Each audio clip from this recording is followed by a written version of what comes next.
إن الحمد لله نحمده ونستعينه ونستغفره ونعوذ بالله من شرور أنفسنا ومن سيئات أعمالنا من يهده الله فلا مضل له ومن يضلله فلا هادي له أشهد أن لا إله إلا الله وأشهد أن محمدا رسول الله. أعوذ بالله السميع العليم من الشيطان الرجيم من حمده ونفسه ونفخه. بسم الله الرحمن الرحيم. يا أيها الذين آمنوا اتقوا الله حق تقاته ولا تموتن إلا وأنتم مسلمون. يا أيها الناس اتقوا ربكم الذي خلقكم من نفس واحدة وخلق منها زوجها وبث منهما رجالا كثيرا ونساء واتقوا الله الذي تساءلون به والأرحام إن الله كان عليكم رقيبا. يا أيها الذين آمنوا اتقوا الله وقولوا قولا سديدا يصلح لكم أعمالكم ويغفر لكم ذنوبكم ومن يطع الله ورسوله فقد فاز فوزا عظيما. اللهم صل على محمد وعلى آل محمد كما صليت على إبراهيم وعلى آل إبراهيم إنك حميد مجيد. اللهم بارك على محمد وعلى آل محمد كما باركت على إبراهيم وعلى آل إبراهيم إنك حميد مجيد.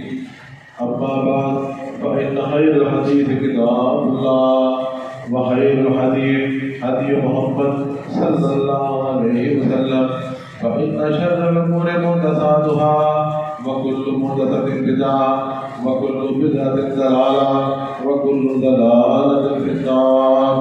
رب اشرح لي صدري ويسر لي أمري واحلل عقدة من لساني يفقهوا قولي.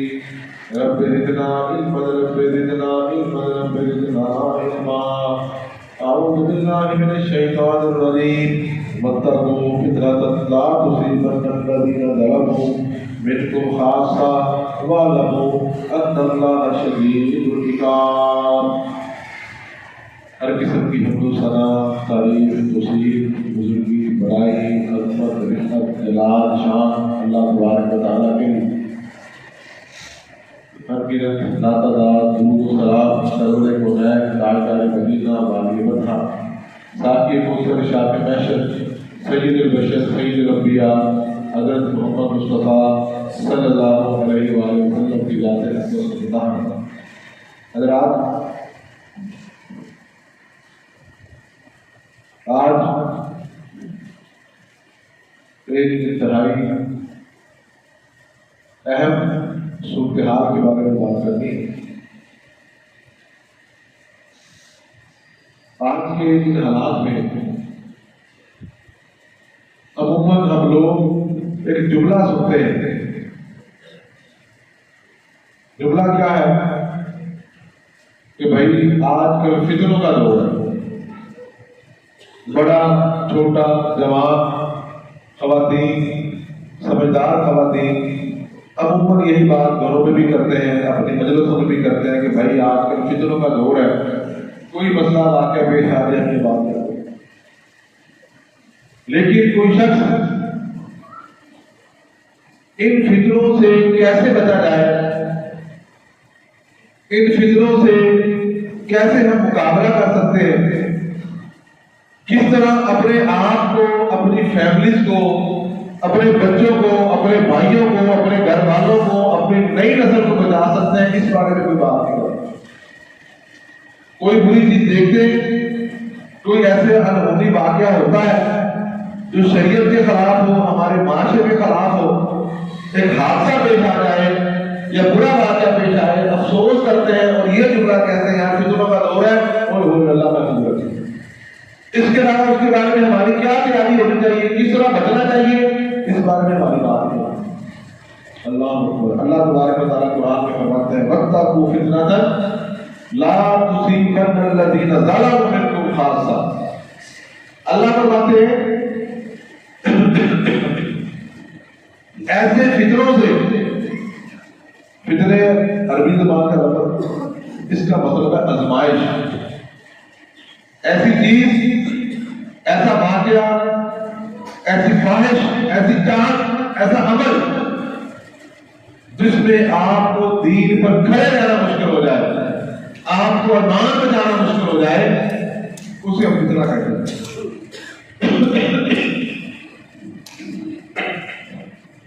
تو قرآن نے فرمایا بچہ کو فتنہ، ایسے فتنے، ایسی آزمائش سے بچے.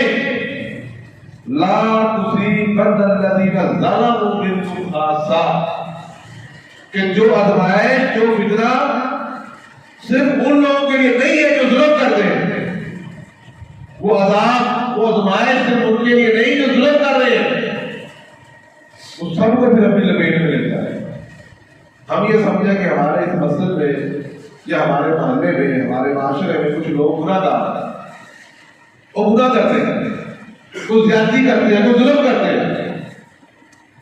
اور پھر جو نیک لوگ ہیں، شریف لوگ ہیں، سادہ لوگ ہیں، وہ یہ سمجھے کہ ہم اس گناہ کا شکار نہیں ہو رہے یا ہم اس کے عذاب سے بچ جائیں گے. تو فرمایا ایسی بات نہیں. فرمایا پھر سارے کے سارے اس کی لپیٹ میں آئیں گے. پھر آپ اپنے آپ کو محفوظ سمجھے کہ نہیں ہم تو مسجد میں بیٹھے ہیں، یہ تو ہوتا مسئلہ ہے. ہمارے محلے میں 10 گھر ہیں، 5 گھر برے ہیں، وہ برائی کرتے ہیں، ہم ہمارے گھر تو بڑے شریف ہیں، ہمارے بچے، ہماری نسلیں ان کے فتنوں کا شکار نہیں ہوگی. تو یہ بات نہیں، ورنہ پھر سب کے سب لپیٹ میں آئے. وَاعْلَمُوا أَنَّ اللَّهَ شَدِيدُ الْعِقَابِ، ان نیک لوگوں کی خاموشی، ان کا اس فتنے کے بارے میں تدارک نہ کرنا، ان کا اس بارے میں سد باب نہ کرنا. فرمایا بھی یہ ذہن میں رکھیں شدید العقاب، اللہ کا عذاب سخت ہے، کسی کو بھی لپیٹ کرے. اللہ کے رسول صلی اللہ علیہ وسلم مدینہ طیبہ میں ایک ٹیلے پر چڑھے، پہاڑی ریت کا ٹیلا اس کے بلند جگہ پر چڑھے، اور آپ نے کچھ چیزیں دور سے دیکھی. دور سے دیکھنے کے بعد صحابی رسول کے حضرت اسامہ رضی اللہ تعالیٰ عنہ، آپ نے اس صحابی سے پوچھا اے صحابی جو چیز میں دیکھ رہا ہوں کیا تم دیکھ رہے ہو؟ کیا تمہیں بھی وہ چیز نظر آ رہی ہے؟ حل ترون ما ارا، فرمایا کہ تم بھی وہ چیز دیکھ سکتے ہو جو میں دیکھ رہا ہوں. انی لا الفتن تقع خلال بیوتکم کمواقع القتل. فرمایا اے صحابی میں تمہارے سامنے جو تمہیں نظر نہیں آ رہا، جو چیز میں دیکھ رہا ہوں، یہ اللہ تعالیٰ ہی دکھاتا ہے. اللہ تعالیٰ اپنے انبیاء کو ایسی چیزیں دکھاتے ہیں جس کی وجہ سے وہ دیکھ کے پھر آگے کشیر دنیا فرماتے ہیں اور اللہ تعالیٰ تک ثابت کر دیتے ہیں. نبی کے بعد وحی کا سلسلہ ختم ہو گیا، لیکن صاحب بصیرت لوگ، صاحب دانش اور اہل فکر و نظر لوگ، اللہ تعالیٰ ان کو کچھ بصیرت دیتے ہیں جس سے وہ حالات و واقعات سمجھ جاتے ہیں. یہ اللہ تعالیٰ کی دین ہے، بات کو اللہ تعالیٰ ادا کرتے ہیں، بات کو نہیں ادا، لیکن وہی ختم ہو گئی. فرمایا میں ایسے فطروں کو دیکھ رہا ہوں، لا الفطر، فتنے کی جمع فطر، ایسے فطروں کو، ایسے آزمائشوں کو، ایسے مسائل کو دیکھ رہا ہوں تقع خلال بیوتکم، جو عنقریب تمہارے گھروں میں ایسے آئیں گے، ایسے آئیں گے، ایسے آئیں گے کمواقع القتل، جیسے بارش کے قطرے ہوتے ہیں. جس طرح بارشوں کا نزول ہوتا ہے اور دوسرا دار بارشیں آتی ہیں، ہر گھر میں، ہر چھت پر، ہر شہر میں، ہر محلے میں پڑتی ہے، اس کے اثرات پہنچتے ہیں. پر میں وہ کتنے میں دیکھ رہا ہوں. اللہ بخاری شریف کی روایت ہے، 7060 7060 کی روایت ہے، آپ گھر جا کے پڑھ سکتے ہیں. حضرات کو فکریں مختلف، مال کا بھی فتنہ ہے، مال کی حالت کا بھی فتنہ ہے، جائیداد کا بھی فتنہ ہے. گھروں میں کئی لوگ بڑے نیک ہیں لیکن ان کے گھروں میں جائیداد کے مسئلے ایسے ہیں کہ نیک ہو کر دوسرا نہیں کر سکتا. بڑے بڑے نیک گھرانے ایسے ہیں نیک، کیونکہ جائیداد کے مسئلے میں وہ ڈنڈی مار دیتا نہیں دیتے. اسی طرح کئی لوگ مال کی حوث میں مبتلا ہے، مال کمانا چاہیے لیکن زیادہ مال کی حرص اور حوث میں جائز اور ناجائز بھول جاتے ہیں. عورتوں کے فتنے، آج کے نوجوان نسل کے مسئلے، بیٹے اور بیٹیوں کے مسئلے، آپس میں جنسی خواہشات کے مسئلے، یہ بھی بہت بڑے فتنے ہیں، ایک دوسرے کے ساتھ لڑائی جھگڑے کے فتنے، تو تکبر اور طاقت کا فتنہ ہے کہ جس کو اللہ تعالیٰ دیتا ہے کوئی آگے بات دیتا ہے، جس کے پاس طاقت آ جائے وہ اگلے کو روک دینا چاہتا ہے، وہ جھکنے کے لیے تیار نہیں، جس کے پاس پاور ہے، جس کے پاس تعلق ہے، اختیار ہے، سیٹ ہے، عہدہ ہے، وہ اس اپنے عہدے اور اس کی سیٹ کے گمان میں ایسا مگن ہے کہ اس کو سمجھنے کے لیے تیار نہیں۔ جوانی کا فتنہ ہے، آج بوڑھے بندوں کو بڑے بندوں کو سمجھتے نہیں، جتنے بھی نوجوان مسئلہ کہتے ہیں ان کو کیا پتا جو ہماری بات ہے جو بات ہی نہیں، یہ اولاد کا فتنہ ہے۔ حضرات یہ وہ فتنے ہیں، لمبی لائن لگائیں تو جملے کا وقت سارا اسی میں پورا ہو گیا۔ آخر ان فتنوں سے بچا کیسے جا سکتا ہے؟ کوئی بھی فتنہ جس سے آپ کا سامنا ہو رہا ہے۔ ایک بات اور دیتا ہے، یہ بات کہنا کہ ہر بندہ نیک ہے، یہ اللہ تعالیٰ کو پتہ ہے۔ ہر بندہ نیک ہے، زیادہ ہے، کم ہے، کسی نہ کسی محاذ پر اسے کسی فتنے کا ضرور سامنا ہے۔ یہ نہیں ہو سکتا کہ آپ جتنے لوگ بیٹھے اور کہیں کہ مجھے کوئی فتنہ نہیں، مجھے کوئی ازمائش نہیں، یہ نہیں ہو سکتا۔ یہ میں اپنی بات کر رہا ہوں، جو میرا جتنا میں نے بزرگوں کے پاس بیٹھا، بزرگوں کے پاس بیٹھا، جو میں نے سمجھا کہ یہ نہیں ہو سکتا کہ آپ نے بتا کہ مجھے کوئی مسئلہ نہیں ہے، یقیناً وہ کسی نہ کسی مسئلے میں ضرور مبتلا ہے۔ یہ میں نہیں کہتا کہ اللہ تعالیٰ کا کہ ہم آزماتے ہیں، اور اللہ کا میں نے زمانہ ہی زمانہ ہے، کوئی بتا کہ مجھے کوئی مسئلہ ہی نہیں ہے، تو یہ نہیں، وہ بتا سکتا ہے اور کچھ نہیں بتا سکتا، کچھ پھٹ جاتے ہیں کچھ نہیں پھٹتے، یہ اللہ تعالیٰ کو صبر حوصلہ دیتے، لیکن فتنے کا سامنا، کسی نہ کسی آزمائش کا سامنا ہر بندے کو اس کی سٹیج پر ضرور ہے۔ اب ہمارا جو موضوع ہے کہ ان فتنوں سے کیسے بچا جائے، یا کیا ہمارے پاس حل ہے، یا کیا ہم اپنی نوجوان نسل کو یا خود اپنے آپ کو، اپنے گھر والوں کو انہیں کس طرح بتا سکتے ہیں؟ یاد رکھیں سب سے پہلی چیز جو سنت سے شریعت سے ثابت ہے، سب سے پہلی چیز جو ہمیں کرنی وہ ہے ان فتنوں سے اللہ تعالیٰ کی پناہ مانگنا۔ اللہ کے نبی نے فرمایا تعوذوا باللہ من الفتن ما ظہر منها وما بطن۔ اللہ کے رسول نے فرمایا تعوذوا، پناہ طلب کرو، باللہ اللہ کی پناہ میں آؤ، بندوں کی پناہ میں مت آؤ، کوئی کسی زندہ یا مردہ کی پناہ میں آنے کی ضرورت نہیں ہے، صرف اللہ کی پناہ ہوتی ہے، بچانے والا صرف اللہ کی ذات ہے۔ تعوذوا باللہ، اللہ کی پناہ میں آؤ، من الفتن، ان فتنوں سے، ان آزمائشوں سے، ما ظہر، کچھ فتنے ایسے ہیں جو بڑے ظاہر ہیں، ہمیں بظاہر نظر آ رہے ہیں، وما بطن، اور کچھ جو ہمارے اندر چل رہے ہیں۔ ہم لوگ بھی تو حقیقت میں خون چڑھائے بیٹھے ہیں۔ میں آپ کے سامنے بڑا نیک بن کے پیش آتا ہوں، کئی لوگ بڑے نیک بظاہر نظر آتے ہیں، لیکن ان کے اندر کیا ہے، ان کا اندر کتنا گندا ہے یہ اللہ تعالیٰ کو پتا ہے، آپ کو مجھے بتانے کی ضرورت نہیں ہے، بس اللہ تعالیٰ معاف ہے۔ تو جو فتنے ظاہر ہیں اور کچھ جو جن کا ہمیں قدرتی طور پر سامنا ہے، ہمیں اپنی تنہائیوں میں سامنا ہے، ان تمام فتنوں سے اللہ تعالیٰ کی پناہ طلب کریں۔ صحابہ بیان کرتے ہیں ہم کیا کرتے تھے، نعوذ باللہ، ہم اللہ تعالیٰ سے ان فتنوں سے بھی پناہ مانگا کرتے تھے، ہماری دعائیں ہوتی تھیں، اور دعائیں بے شمار اللہ کے رسول نے اس بارے میں بیان کروائی۔ نمبر 1، دوسری سب سے بڑی چیز جو بندے کو اکثر فتنوں سے محفوظ رکھتی ہے وہ عقیدہ توحید ہے، عقیدہ توحید ہے۔ خدا کی قسم کھا کے کہتا ہوں، جس کے اندر عقیدہ توحید ہے اس کے آدھے سے زیادہ مسئلے ایسے حل ہو جاتے ہیں، پھر توحید پر کھڑے ہوتے ہیں۔ جو قرآن نے فرمایا ما اصابت مصیبہ الا باذن اللہ، کہ تمہیں جو بھی مصیبت آئے گی، جو آزمائش آئے گی، جو مسئلہ بنے گا، اللہ فرماتا ہے الا باذن اللہ، اللہ کے حکم سے آتا ہے۔ اللہ نہ چاہے تمہیں کوئی مسئلہ ہی نہ بنے، اللہ نہ چاہے کوئی مسئلہ ہی نہ بنے، اللہ چاہے تو مسئلہ بنتا ہے۔ یہ اللہ تعالیٰ کی ذات ہے نا، کسی کو بیماری کا فتنہ دے دی ہے، بیماری کا، کسی کو غربت دے دی، کسی کا دماغ خراب ہو گیا، کسی کی نظر خراب ہو گئی، کسی کو مال کا مسئلہ، کسی کو بھوک کا مسئلہ، کسی کو عزت کا مسئلہ، کسی کو کوئی مسئلہ، یہ اللہ کی طرف سے۔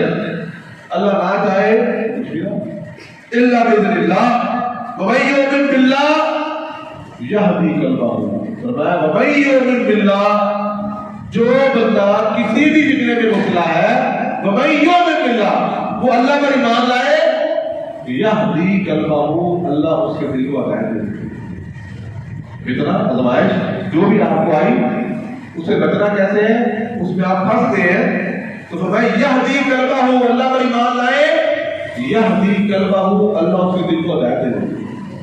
یہی فکر ہے نا کہ میں اگر کسی ایسے فکر میں مبتلا ہوں، کسی آزمائش میں مبتلا ہوں، کسی برائی میں مبتلا ہوں، کسی شر میں مبتلا ہوں، تو میں اس سے بچوں گا تو میری نجات۔ اصل مسئلہ کس کا؟ دل کا۔ دل بندے کا بہتر ہے، دل بندے کو خراب کرتا ہے۔ فرمایا اگر اللہ پر ایمان ہو، اللہ نے قرآن میں فرمایا سورہ تغابن ہے یہدی قلبہ، اللہ اس کے دل کو ہدایت دے دیں گے، واللہ بکل شیء علیم، اور اللہ تعالیٰ ہر چیز کو جاننے والا ہے۔ اپنے اندر عقیدہ توحید مضبوط کرو، اللہ کی ذات پر اور اللہ کی صفات پر یہ یقین لے کر آئے کہ صرف اللہ کے پاس ہی ہے، اللہ کی ذات بھی ایک ہے اور اللہ کی صفات بھی ایک ہے، جو اس کے پاس ہے وہ کسی کے پاس نہیں۔ جب آپ اللہ کی صفت میں کسی کو شامل کریں گے تو سمجھے آپ عقیدہ توحید سے نکل گئے۔ اللہ نے قرآن میں فرمایا ان اللہ یدافع عن الذین آمنوا، ان اللہ، بے شک اللہ تعالیٰ یدافع، دفاع کرتے ہیں، بچاتے ہیں، محفوظ رکھتے ہیں ان لوگوں کو، محفوظ رکھتے ہیں الذین آمنوا، تو ایمان لے کر۔ کیوں کہ ہم جب اللہ تعالیٰ کے گروہ میں شامل ہوتے ہیں، جب اللہ تعالیٰ کے حزب میں، اللہ کی پارٹی میں، اللہ کے دین کے ساتھ جب ہم اپنی وابستگی کرتے ہیں تو فرمایا پھر اللہ تعالیٰ اپنا دفاع کرتا ہے۔ یار آج اگر ہم کہتے ہیں ہماری ایم پی کا گروہ ہے، ہمارا ایم ایل اے کا گروہ ہے، آج ہم کسی بڑے بندے کے ساتھ چلتے ہیں تو بندہ ہماری سپورٹ کرتا ہے کہ نہیں جی میں اس کی سپورٹ کرنی ہے کیونکہ یار میری پارٹی، اور وہ جہانوں کا مالک، وہ جو سارے جہانوں کا مالک، وہ جو سب کا رب ہے، سب کا داتا ہے، دستگیر ہے، مالک کل ہے، خالق کل ہے، اور اسی کی پارٹی اللہ کہتے ہیں جیتنے والی ہے، وہی برسر اقتدار رہنے والی ہے، تو اللہ تعالیٰ اپنے بندوں کی سپورٹ نہیں کرے گی؟ اللہ تعالیٰ بھی کرتے ہیں، بس ہمارا ایمان کمزور ہے، ہم ذرا جلدی رزلٹ طلب کرتے ہیں، اور اللہ کے فیصلے اللہ تعالیٰ کو پتا ہے کب میں نے کس کو کیا نوازنا ہے، یہ اللہ تعالیٰ کو پتا ہے۔ اللہ قرآن میں فرماتے ہیں اِنَّا لَنَنصُرُ رُسُلَنَا، بے شک ہم لوگ لَنَنصُرُ، البتہ ضرور مدد کرتے ہیں، رسولنا، اپنے رسولوں کی، والذین آمنوا، اور رسولوں کے بعد کن کی؟ والذین آمنوا، اللہ کہتا ہے جو مجھ پر ایمان لے آئے، جو عقیدہ توحید پر آ گئے، جنہوں نے توحید کو سمجھا، توحید کو اختیار کیا اور پوری دنیا سے لڑ گیا، پھر انہیں کسی کا مسئلہ نہیں، کسی کی طاقت کا، کسی کے غرور کا، کسی کی خفیہ طاقتوں کا، کسی کے دم کا، کسی کے بھوکے کا، کوئی اثر نہیں۔ لَنَنصُرُ رُسُلَنَا وَالَّذِينَ آمَنُوا، اللہ فرماتے ہیں ان کی مدد کرتے ہیں اپنے رسولوں کی اور جو ایمان لائے، فی الحیات الدنیا، دنیا کی زندگی۔ آپ لوگوں کا مسئلہ دنیا سے، ہم زندہ ہیں دنیا کا مسئلہ، ہماری جو آزمائشیں ہیں، جو ہمارے مسئلے ہیں، جو ہمارے پرابلمز ہیں، جو ہمارے شر ہیں، ہمارا تعلق ابھی دنیا سے، ابھی ہم مرے نہیں۔ اس دنیا میں اگر ہم لوگ اس آیت پر یقین کریں تو اللہ کہتے ہیں جو ایمان لائے ہیں تو پھر میں ان کی مدد ضرور کرتا ہوں، وَيَوْمَ يَقُومُ الْأَشْهَادُ، اور اس دن بھی مدد ہوگی جسے ہم قیامت کا دن کہیں گے۔ دنیا میں بھی مدد اللہ کی طرف سے ملے گی ایمان والوں کو، اہل توحید کو، اور قیامت کو بھی انہی کی مدد ہوگی تو توحید پر کھڑے رہیں گے، مرشدوں کے ساتھ تعلق نہیں ہوگا۔ تو تمام لوگ جو بیٹھے ہیں عقیدہ توحید کو سمجھیں، توحید کے تمام معاملات، اس کے مسائل کو سمجھیں۔ نمبر ایک، فتنوں سے بچنے کی دوسری وجہ، پہلی کیا تھی؟ فتنوں سے پناہ طلب کرے، اور دوسری توحید پر آئے۔ تیسری چیز اللہ کے رسول نے فرمائی علیکم بسنتی وسنت الخلفاء الراشدین المہدیین، فرمایا لوگوں تم میری سنت کو لازم پکڑ لو۔ توحید کے بعد اطاعت رسول کی طرف آئے۔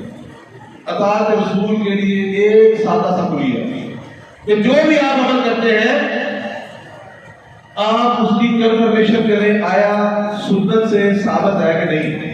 صرف سادہ سی بات، اس میں کوئی لمبی چوڑی بات نہیں کہ آپ جو بھی عمل کرتے ہیں، جو بھی معاملہ کرتے ہیں، آپ سنت سے کنفرم کریں، حدیث سے کسی سے پوچھیں کہ آیا یہ حدیث میں ہے کہ نہیں ہے، اللہ کے نبی نے کیا کہ نہیں کیا۔ وسنت الخلفاء الراشدین المہدیین، پھر خلفاء راشدین کا زمانہ دیکھیں کیا انہوں نے کیا، پھر بقیہ صحابہ کو چیک کریں۔ اگر انہوں نے کیا تو کر لے، اگر نہیں کیا اس کام سے اپنی جان چھڑا، اس کے بعد جو کچھ ہے وہ باطل ہے۔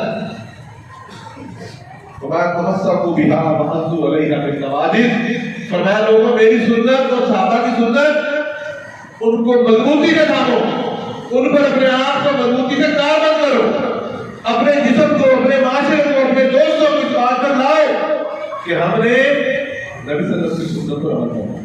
اگر ہم اپنے آپ کو اہل سنت کہتے ہیں تو پھر سنت والا بنے، اگر اپنے آپ کو کہتے ہیں کہ ہم اہل سنت ہیں پھر سنت پر عمل کریں، اگر اپنے آپ کو اہل حدیث کہتے ہیں پھر حدیث کے مطابق چلیں، پھر اپنی بہادری، اپنی برادری، اپنا معاشرہ، اپنے دوست کو چھوڑیں، پھر اپنے آپ کو اس کے مطابق لاؤ۔ وَإِيَّاكُمْ وَمُحْدَثَاتِ الْأُمُورِ، اللہ کے نبی نے فرمایا اپنے آپ کو بدعتوں سے بچائیں، فَإِنَّ كُلَّ مُحْدَثَةٍ بِدْعَةٌ وَكُلُّ بِدْعَةٍ ضَلَالَةٌ، کیونکہ ہر نئی چیز بدعت ہے اور ہر بدعت گمراہی کی طرف لے کے جاتی ہے۔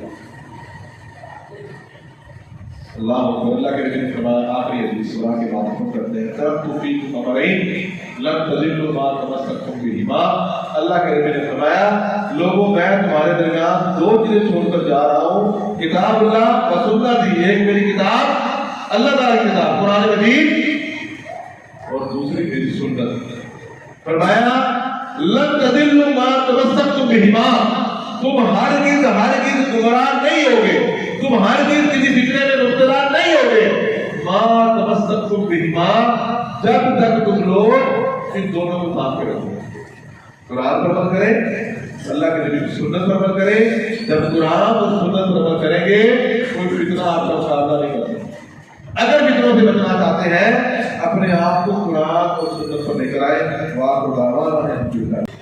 آپ کے جملے کا مقصد خلاصہ، فتنوں کا دور ہے، آزمائشوں کا دور ہے، ہم عموماً یہ بات کرتے رہتے ہیں۔